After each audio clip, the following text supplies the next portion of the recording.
I work from home. Which, apparently, means I don't work.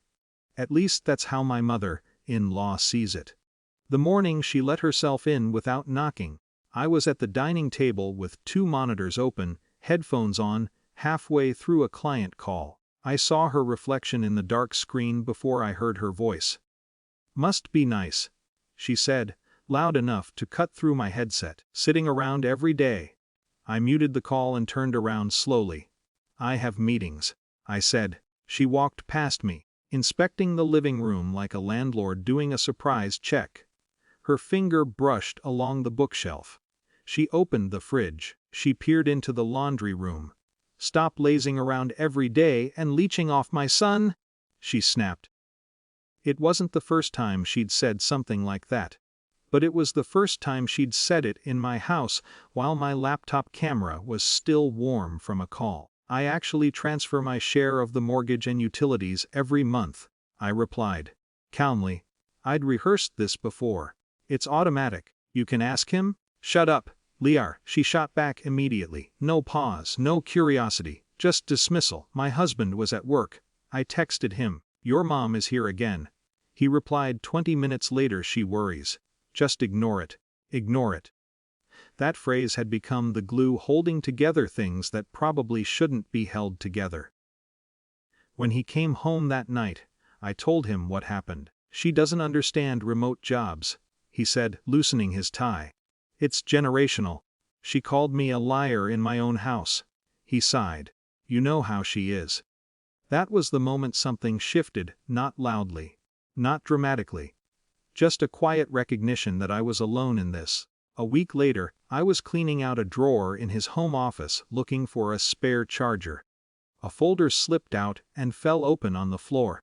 At first, I thought it was tax paperwork. It wasn't. It was a divorce form, partially filled out. Our names typed in. Our address.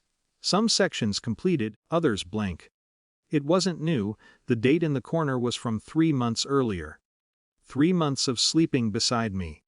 Eating dinners I cooked, letting his mother accuse me of being a burden. I sat on the floor longer than I'd like to admit. Not crying. Just recalibrating. If he had considered ending the marriage quietly, without conversation, without warning, then my constant defense of myself suddenly felt misplaced. I wasn't fighting for partnership. I was auditioning for approval.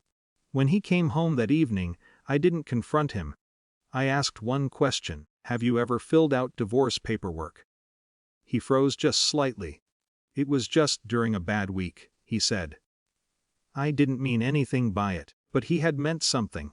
You don't type your spouse's full legal name into a form accidentally. That night I lay awake staring at the ceiling, thinking about all the small ways I had been shrinking. Explaining my bank transfers. Proving my work hours. Deflecting his mother's audits. The next morning, I took the form to a lawyer. I didn't dramatize it.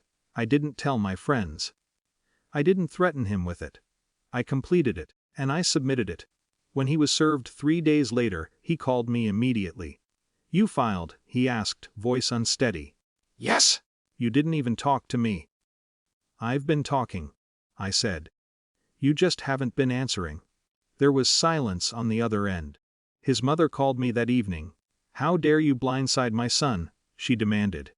I didn't argue. "For the record," I said, "I've been paying half of everything. I have the statements if you'd like copies." She hung up. A week passed.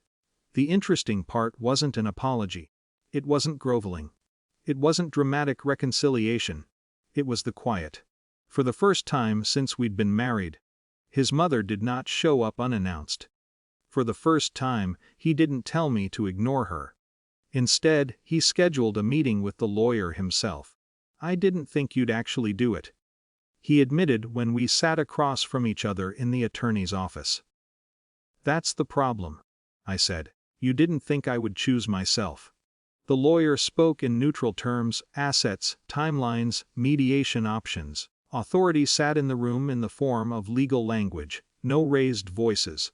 No insults, just consequences. Over the next few days, he started asking different questions. Not defensive ones. Honest ones. Did I really let it get that bad? Yes. Do you feel like I don't have your back? Wes. He didn't argue. That was new. I haven't withdrawn the filing. We're in counseling now. Because the paperwork forced a conversation that avoidance never would. I don't know if the marriage will survive. But I know this, I am no longer explaining my worth to someone who has already drafted an exit. Whether we stay married or not, something fundamental has changed. I'm not defending my existence in my own home anymore. And that feels like the beginning of something, whatever comes next.